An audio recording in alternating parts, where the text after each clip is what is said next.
Cinta itu buta. Di dalam syair Imam Abdullah bin Alwi Al-Haddad, fasyaribul hamri yafhu ba'da sakratuhu.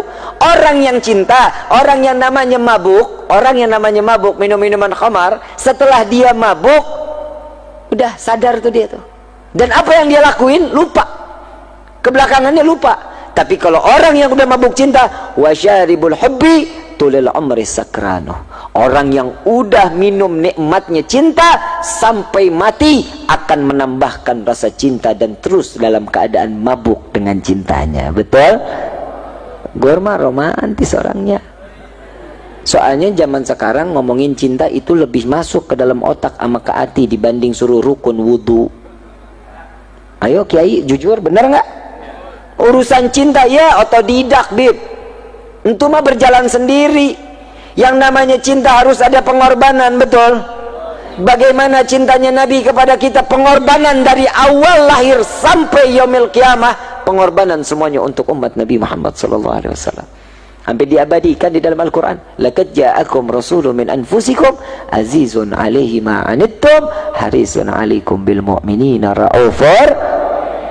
Akan datang kepada kalian seorang rasul utusan Allah, sama seperti kalian, bagian golongan manusia, memiliki rahman, memiliki rahim, punya kasih sayang yang begitu besar, namun beban umatnya dipikul sampai yaumil qiyamah.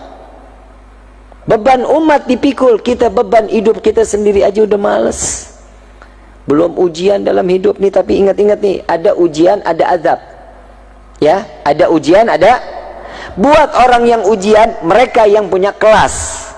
Orang sekolah punya kelas, ada ujiannya kan? Ada tingkat kenaikan kan? Kalau dia bagus, nilainya bagus, bisa naik ke, kalau dia lulus dalam ujiannya. Kalau orang yang nggak mungkin sekolah, orang nggak sekolah, mungkin nggak ada ujian, mungkin naik kelas, nggak mungkin. Nih hidup kita nih kadang kita lupa nih. Nih saya cuma sekedar ngingetin. Ada orang kalau kita tanya, kita tahu nih orang ibadahnya males, ogah, ngaji nggak mau, baca Quran enggak. Begitu datang ketemu kita, ujian besar sekali. Sampaiin nama dia, itu bukan ujian tong, itu azab baru di dunia. Kalau orang nggak ibadah, azab namanya. Tapi kalau orang yang ibadah, itu adalah ujian. Setiap ujian berarti Allah ingin mengangkat derajat kita di sisinya. Alhamdulillah. Enak kan? Enak gak jadi umat Nabi? Gue mah ogah ujian mulu. Ujian dalam hidup ini gimana cara hindarinnya? Yang pertama harus sabar, betul? Bagaimana caranya? Tapi jangan pernah minta doanya, ya Allah berikan tambah kesabaran buat diri hamba. Jangan. Ujian terus menerus loh. Katanya minta sabar. Ujian lagi, ujian lagi, ujian. Minta, ya Allah, setiap kali permasalahan dalam hidupku, jadikan itu pelajaran dalam hidupku, sehingga aku dapat menyelesaikan dengan makin dekat kepadamu. Itu mintanya. Ya Allah, tambahin kesabaran. Besok diuji lagi lebih parah. Ya Allah, kok nggak tambah aja? Salah doanya. Nih salah doa ada di zaman Nabi SAW. Saat itu ada sahabat Nabi SAW, beliau 3 bulan Nabi nggak ketemu sama beliau. Setiap taklim ada, setiap duduk taklim ada. Ditanya, kemana fulan? Badannya kekor, bagus, nggak kayak gue, kecil, kurus, hidup lagi. Senang amat lo tawanya. Tapi nggak apa-apa, gue punya kelebihan, hidung gue mancung, ganteng. Hadirin al-hadirat rahimakumullah. Saat dimana Allah subhanahu wa ta'ala telah menunjukkan kemuliaan Nabi Muhammad SAW, Nabi ini nerima beban kita dari mulai lahir.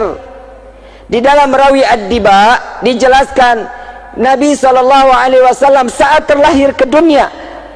Syekh Abdurrahman Ad-Diba menukil dari satu firman atau hadis qudsi, ya Jibril nadi fi sahril mahlukat min ahlil ardi was sama bittahani wal bisyarah fa inna an-nurul maqsun wa sirrul maknun awjad qabla al-wujudil asya wa ibda'il ardi was sama. Nih Allah subhanahu wa ta'ala mengatakan, wahai Jibril, beritahu penghuni langit dan bumi, Cahaya yang selama ini aku jaga dan tersimpan, di malam ini akan aku keluarkan di atas bumiku. Dan sedangkan aku, kata Allah, aku akan menghias langit dan bumi dengan gemerlapan cahaya yang begitu indah. Jadi yang ngerayain maulid duluan siapa? Siapa yang ngerayain? Terus ada yang bilang, jadi buat apa sih ngerayain maulid? Ngaji lo di pohon bambu, makanya ngaji. Di dalam Al-Quran ada sejarah. Di dalam Al-Quran ada sejarah apa enggak? Berarti sejarah dengan kita membaca Al-Quran sama enggak tingkatannya? Kita tahu Fir'aun, Al-Quran. Kita tahu Nabi Ibrahim yang ngebangun Ka'bah, ada di dalam Al-Quran. Kita tahu anjing yang boleh masuk surga, ada di dalam Al-Quran. Kita tahu mana yang halal, kita tahu mana yang haram, zakat wajib, salat 5 waktu wajib, haji jika mampu diberikan kewajiban, semuanya dari Quran.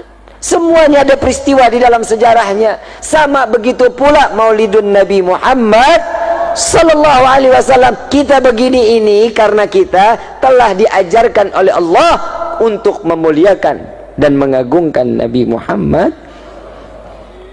Dari mana, Bib? Emang Allah mengagungkan? Ya udah dong, udah cukup kalau Allah udah mengagungkan dan memuliakan Nabi. Nah, ini perlu dijawab nggak nih? Perlu dijawab?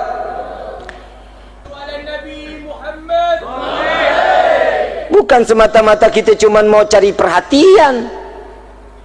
Nabi ini mikirin kita.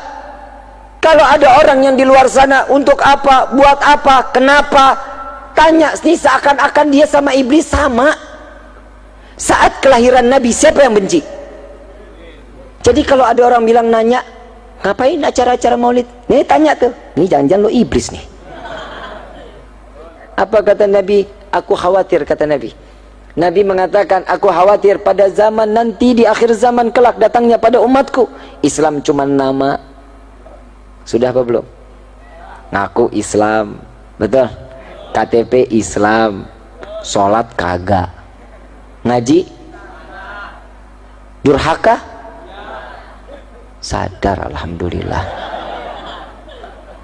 Saya besok-besok pengen cari yang tempat daerahnya yang pada sadar aja masyarakatnya dah. Jadi enak, berasa nyadarinnya. Sebenarnya nggak usah disadarin, Bib, kita udah sadar, tapi kitanya aja yang blow on. Coba kita bisa kebayangin, Islam cuma nama, cuma sekedar nama. Namanya Islam, sama orang jahatnya luar biasa, mulut ngoceh aja.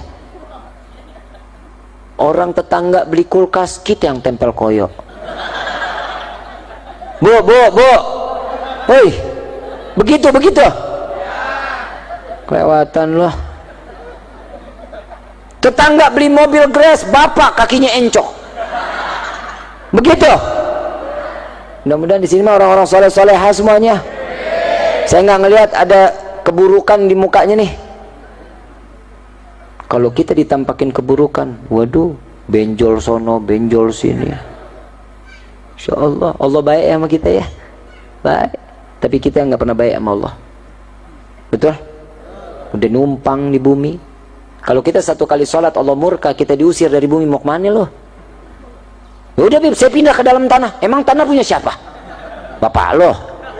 Punya Allah. Ya udah, Bib, saya beli pesawat, saya naik ke atas bulan. Bulan punya siapa? Ya udah, Bib, saya tinggal di matahari. Buleng-buleng loh. Matahari punya siapa? Ya udah, Bib, saya tinggal di neraka. Neraka punya siapa? Kalau Allah sudah turunkan murka kepada setiap hamba, selesai hidup loh.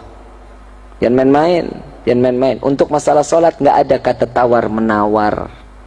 Untuk sholat wajib, hukumnya wajib, nggak bisa jadi haram, nggak bisa jadi mubah, nggak bisa jadi sunnah. 1 tambah 1 sama dengan, bisa jadi 3. Kenapa? Ya sudah hukumnya, Bib. Begitupun Al-Quran, begitupun sholat kita, nggak bisa kita rubah. Kalau yang udah namanya sudah ketentuan Allah, ini maktub, nggak bisa dirubah, udah nggak bisa.